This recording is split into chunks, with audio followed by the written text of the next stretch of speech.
சிம்ம ராசி ராசி சக்கரத்தில் 5வதாக வரக்கூடிய ராசி. சிம்ம ராசி சூரியனை அதிபதியாக கொண்டதுனால இந்த ராசியில் எந்த ஒரு கிரகமும் உச்சமோ நீச்சமோ அடையாதனால இந்த சிம்ம ராசி என்பர்கள் எல்லா இடத்துலையுமே வந்து ஒரு தலைச்சிறந்த பண்பாளர்களாக இருப்பாங்க. இவங்களுடைய பேச்சு பார்த்திங்கன்னா மற்றவங்களுடைய வாழ்க்கைக்கு ரொம்ப யூஸ்ஃபுல்லாக இருக்கும். அந்த மாதிரி தான் இவங்க பேசுவாங்க. ரொம்ப சுறுசுறுப்பாக இருப்பாங்க.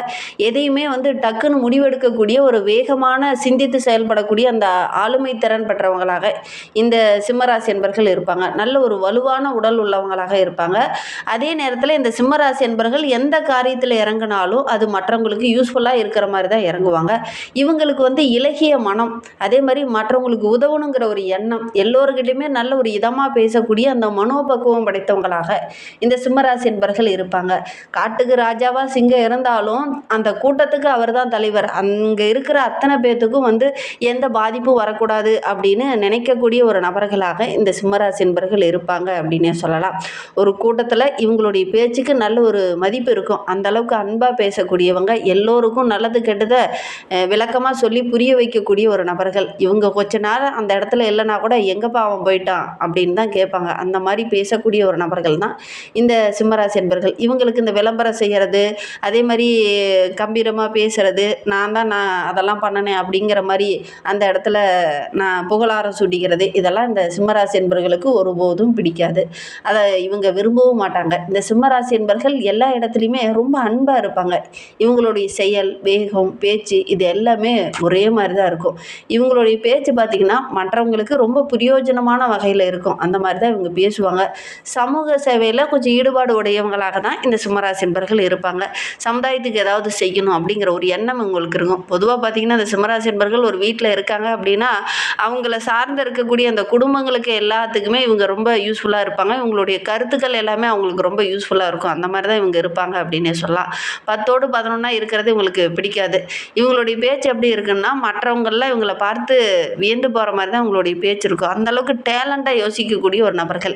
ஒரு பிரச்சனை ஒரு இடத்துல நடக்குது, அது என்ன பண்ணலாம் ஏது பண்ணலான்னு மற்றவங்களாம் முழிச்சிட்டு நிற்பாங்க. ஆனால் நம்மளுடைய சிம்மராசி என்பர்கள் டக்குன்னு அந்த காரியத்தை உடனடியாக அதை செஞ்சு சிந்தித்து டக்குன்னு அந்த வேலையை செஞ்சு முடிப்பாங்க. அந்த அளவுக்கு பாசிட்டிவான மைண்ட் உடையவங்க தான் நம்மளுடைய சிம்மராசி என்பர்கள் அப்படின்னு சொல்லலாம்.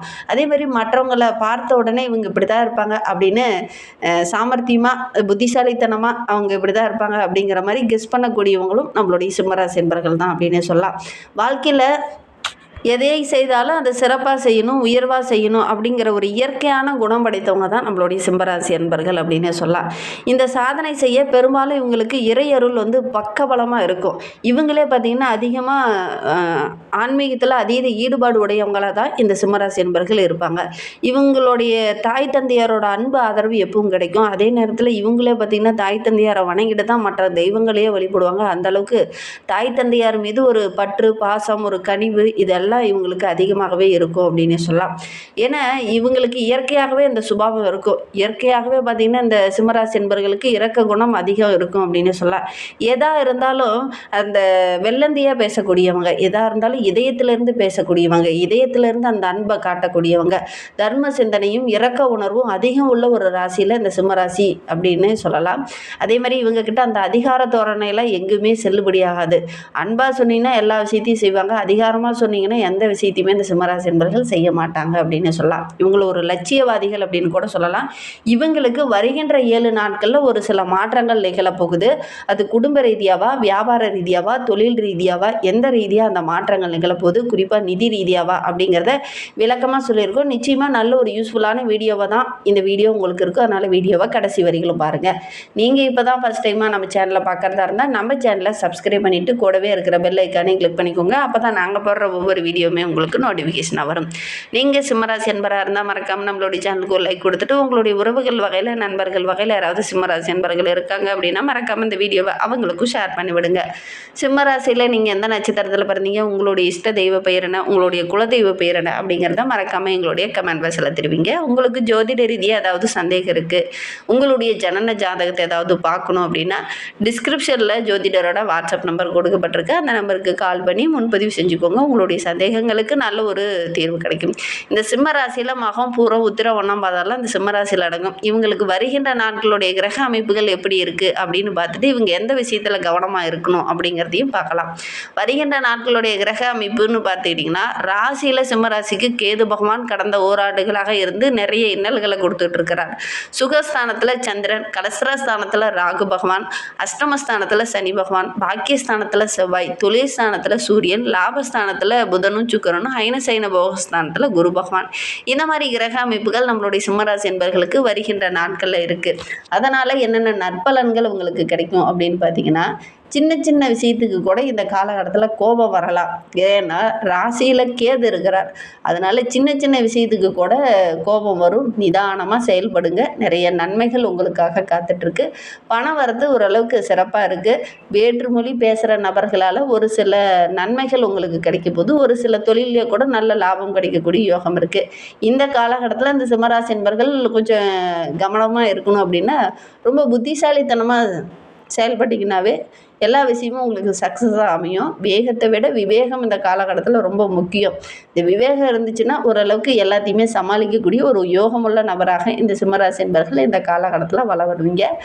வீண் அலைச்சல், தேவையில்லாத பிரச்சனை இதெல்லாம் இருந்து உங்களால் தப்பிச்சுக்க முடியும். கொஞ்சம் புத்திசாலித்தனமாக செயல்படுங்க. நினைத்ததை சாதிக்கணுங்கிற ஒரு வேகம் இந்த காலகட்டத்தில் உங்களுக்கு இருக்கும். இந்த நினைத்ததை சாதிக்க முடியாத போகும்போது உங்களுக்கு டென்ஷன் அதிகமாகும். என்னடா நம்ம இவ்வளோ முயற்சி பண்ணி இவ்வளோ உழைப்பை போடுறோம், ஆனால் அதில் சாதனை பண்ண முடியலையே, நம்ம எடுக்கிறது ஒன்று செய்கிறது ஒன்றா இருக்குது, நடக்கிறது வேறு மாதிரி இருக்குது அப்படிங்கிற மாதிரி ஒரு சூழ்நிலை இந்த காலகட்டத்தில் இந்த சிம்மராசி என்பர்களுக்கு ஏற்படும். அது தொழிலில், வியாபாரத்தில், நீங்கள் வேலை செய்கிற இடத்துல எல்லா இடத்துலையுமே கொஞ்சம் அலைச்சல் அதிகமாகும். அதற்கேற்ற பலன் அப்படிங்கிறது கொஞ்சம் குறைவாக தான் கிடைக்கும். பொதுவாகவே இந்த சிம்மராசி என்பர்களுக்கு கேது ராசியில் இருக்கும்போது இந்த மாதிரி தான் நடக்கும். வியாபாரத்தை விரிவுபடுத்தலாம் அப்படின்னு ஒரு சில சிம்மராசி என்பர்கள்லாம் பிளான் போட்டு வச்சுருப்பீங்க. உங்களுடைய ஜனன ஜாதகத்தை கொஞ்சம் பார்த்துக்கிறது நல்லது. அதில் உங்களுடைய கோச்சார் ரீதியான பலன்கள், தசாபுத்தி எப்படி இருக்குன்னு பார்த்துக்கோங்க. இல்லை அப்படின்னா சின்ன சின்ன இடையூறுகள் ஏற்படுறதுக்கான ஒரு சூழ்நிலை இருக்குது. பழைய பாக்கியெல்லாம் இந்த காலகட்டத்தில் நீங்கள் போய் கேட்டிங்கன்னா கூட அது வசூலாகாது. ஒரு சில இடைஞ்சலாகவும் பிரச்சனையாகவும் ஆகிறதுக்கான ஒரு சூழ்நிலை இருக்குது. இந்த காலகட்டத்தில் ரொம்ப பொறுமை முக்கியம். பொதுவாகவே நம்மளுடைய சிம்மராசி என்பர்களுக்கு பொறுமை அப்படிங்கிறது கொஞ்சம் குறைவு தான். ஏன்னா நெருப்பு ராசி, அதனால் கொஞ்சம் பொறுமை அப்படிங்கிறது உங்களுக்கு குறைவு தான். ஆனால் இந்த காலகட்டத்தில் நீங்கள் பொறுமையாக தான் இருக்கணும். கடந்த 6 மாதமாகவே நீங்கள் அந்த பொறுமையை கொஞ்சம் கற்றுருப்பீங்க. ஏன்னா நிறைய அனுபவங்கள், நிறைய இடைஞ்சல்களை நீங்கள் கடந்த 6 மாதமாகவே அனுபவிச்சுட்ருக்கீங்க. அது எல்லாமே ஒரு நல்ல அனுபவத்தை உங்களுக்கு கொடுத்துருக்கும். இருந்தாலும் இந்த காலகட்டத்தில் இன்னும் ரொம்ப பொறுமையாக இருந்துக்கும். உத்தியோகத்தில் இருக்கிறவங்களுக்கு இந்த வேலையில் கொஞ்சம் வேலை சுமை, வேலை பளு அதிகமாக இருக்கும், அலைச்சல் அதிகமாக இருக்கும். இதனால் உடல் சோர்வு கொஞ்சம் ஏற்படுறதுக்கான சூழ்நிலை இருக்குது. குடும்பத்தில் கூட கொஞ்சம் இறுக்கமான சூழ்நிலை இருக்கும். ஏன்டா இப்படி எல்லாமே தலைகளாக நடக்குது, நம்ம என்ன தான் கஷ்டப்பட்டாலும் நம்மளுடைய வாழ்க்கையில் மகிழ்ச்சி, இந்த சந்தோஷம் அப்படிங்கிறது கொஞ்சம் குறைவாக தான் இருக்குது அப்படிங்கிற மாதிரி ஒரு சூழ்நிலையில் இந்த காலகட்டத்தில் நம்மளுடைய சிம்மராசி என்பர்களுக்கு இருக்குது. இந்த காலகட்டத்தில் கொஞ்சம் பொறுமையாக இருந்துக்கோங்க. அடுத்த 6 மாதம் கொஞ்சம் பொறுமையாக இருந்துக்கோங்க. அதுக்கப்புறம் நம்மளுடைய சிம்மராசி என்பர்களுக்கு ரொம்ப அமோகமாக இருக்குது அப்படின்னு சொல்லலாம். குடும்ப உறுப்பினர்கள் மூலிமா எக்ஸ்ட்ரா ஒரு வருமானம் இருக்கும். அது உங்களுடைய குழந்தைகளாக இருக்கலாம், அல்லது நீங்களாக கூட ஒரு பார்ட் டைம் ஜாப் செய்யலாம். அதன் மூலிமா எக்ஸ்ட்ரா ஒரு வருமானம் இந்த சிம்மராசி என்பவர்களுக்கு கிடைக்கும். அதனால் ஓரளவுக்கு சாதகமான பலன் உங்களுக்கு கிடைக்கும் அப்படின்னு சொல்லலாம். ஒரு சிலருக்கெல்லாம் வாக்கு கொடுத்துட்டு அந்த சொன்ன எப்படா காப்பாற்றுறது அப்படிங்கிறதுக்காக போராடிட்டு இருந்திருப்பீங்க இந்த சிம்மராசி என்பர்கள். இந்த காலகட்டத்தில் அந்த சொல்ல காப்பாற்றுறதுக்கு நல்ல நல்ல வழிகள்லாம் உங்களுடைய கண்ணில் தென்படும். அதனால் ஓரளவுக்கு சாதகமான பலன் இந்த காலகட்டத்தில் இந்த சிம்மராசி என்பர்களுக்கு கிடைக்கும் அப்படின்னு சொல்லலாம். அதே மாதிரி ஒரு சிலர்லாம் பார்த்திங்கன்னா பணி காரணமாக எங்கேயாவது வீட்டிலேருந்து வெளியில் போய் தங்கி வேலை செய்கிற மாதிரி ஒரு சூழ்நிலை இந்த சிம்மராசி என்பர்களுக்கு ஏற்படும். இந்த காலகட்டத்தில் அந்த மாதிரி சுச்சுவேஷன்லாம் அமைஞ்சுன்னா நீங்களே விரும்பி செய்யுங்க. ஏன்னா இந்த காலகட்டத்தில் கொஞ்சம் தள்ளி இருக்கிறது நல்லது. தேவையில்லாத பிரச்சனையெல்லாம் கொஞ்சம் அவாய்ட் பண்ணலாம். கணவன் மனைவியாக இருக்கிறவங்க கொஞ்சம் கருத்து வேறுபாடு ஏற்பட்டு கொஞ்சம் பிரிஞ்சு இருக்கிற மாதிரி ஒரு சூழ்நிலையெல்லாம் இருக்குது. அதனால் வேலை காரணமாக இந்த மாதிரி வெளியில் போகும்போது ஓரளவுக்கு சாதகமான பலன் இந்த சிம்மராசி என்பர்களுக்கு ஏற்படும் அப்படின்னு சொல்லலாம். வீட்டுக்கு தேவையான ஆடம்பர பொருளெல்லாம் வாங்கிறதுக்கான சூழ்நிலை இருக்குது. விருந்தினர்கள் வருகையும் வீட்டுக்கு இருக்கிறதுனால கொஞ்சம் செலவுகள் அதிகமாகிறதுக்கான ஒரு சூழ்நிலை இருக்குது. இந்த காலகட்டத்தில் கொஞ்சம் திட்டமிட்டு செலவு செய்யுங்க. ஆடம்பர பொருள்கள் வாங்கும்போது கூட கொஞ்சம் எக்ஸ்ட்ரா விலை போட்டு வாங்குற மாதிரி ஒரு சூழ்நிலை ஏற்படும். அதனால் செலவுகளை கொஞ்சம் திட்டமிட்டு செலவு செய்கிறது இந்த சிம்மராசி என்பர்களுக்கு ரொம்ப நல்லது. குறிப்பாக பெண்களாக இருக்கக்கூடிய சிம்மராசி என்பர்களுக்கு திடீர்னு கோபம் வரும். எதுக்கு கோவப்படுறீங்க, ஏன் கோவப்படுறீங்கன்னே தெரியாமல் திடீர்னு நிதானத்தை இழந்துட்டு கத்துவீங்க. அது பார்த்திங்கன்னா மற்றவங்க மத்தியில் டென்ஷன் ஏற்படுத்துகிற மாதிரி இருக்கும். அதனால் இந்த காலகட்டத்தை பொறுத்த வரைக்கும் கொஞ்சம் பேச்சில் நிதானமாக இருங்க. எதையுமே ஒரு முறைக்கு பல முறை யோசித்து அதுக்கப்புறம் பேசுங்க. நல்ல ஒரு நிம்மதியான சூழ்நிலை இருக்கும் அப்படின்னு சொல்லலாம். வெளியில் பயணம் போவீங்க. அந்த பயணங்கள் எல்லாமே ஓரளவுக்கு மகிழ்ச்சியாக இருக்கும் அப்படின்னு சொல்லலாம். பேசும்போது மட்டும் கொஞ்சம் கவனமாக பேசுங்க. கலைத்துறையை சார்ந்த நண்பர்களுக்கு இந்த காலகட்டம் ரொம்ப சிறப்பாக இருக்குது அப்படின்னு சொல்லலாம். அதே மாதிரி அரசியல் துறையில் இருக்கிறவங்களுக்கு ஓரளவுக்கு சாதகமான பலன் இந்த காலகட்டத்தில் கிடைக்கும். மாணவர்களை பொறுத்தவரைக்கும் உங்களுடைய திறமைக்கு இந்த காலகட்டத்தில் நல்ல ஒரு முன்னேற்றத்தை எதிர்பார்க்கலாம். கூடுதலாக மதிப்பெண் பெறத்துக்கான ஒரு யோகம் இருக்குது அப்படின்னே சொல்லலாம். இந்த காலகட்டத்தில் கொஞ்சம் எக்ஸ்ட்ரா டைம் ஸ்பெண்ட் பண்ணி படிங்க. ஏன்னா ராசியில் கேது இருக்கிறதுனால மறதி போன்ற பிரச்சனைகள், மனக்குழப்பங்கள், அதே மாதிரி ஒரு கவனச்சிதறல் போன்ற பிரச்சனை எல்லாம் உங்களுக்கு ஏற்படும். இந்த காலகட்டத்தில் கொஞ்சம் எக்ஸ்ட்ரா டைம் ஸ்பெண்ட் பண்ணி படிச்சிங்கன்னா ஓரளவுக்கு சாதகமான பலனை எதிர்பார்க்கலாம். சிம்ம ராசியில் மகம் நட்சத்திரத்தில் பிறந்தவங்களுக்கு வருகின்ற நாட்கள் அப்படிங்கிறது ஓரளவுக்கு சிறப்பாக இருக்குது. பணவரத்து ஓரளவுக்கு சிறப்பாக இருக்குது. உங்களுடைய சேமிப்பு தான் கரையிற மாதிரி ஒரு சூழ்நிலை இருக்குது. கொஞ்சம் திட்டமிட்டு செலவு செய்கிறது நல்லது. நண்பர்கிட்ட ஒரு சில பிரச்சனைகள் வரும். ஒரு சில பிணக்கு அல்லது மன கஷ்டம் தர மாதிரி ஏதாவது ஒரு பிரச்சனை வரலாம். கொஞ்சம் கவனமாக இருந்துக்கிறது நல்லது. சுபகாரியங்களில் இந்த காலகட்டத்தில் கொஞ்சம் தடைபடுற மாதிரி ஒரு சூழ்நிலை இருக்குது.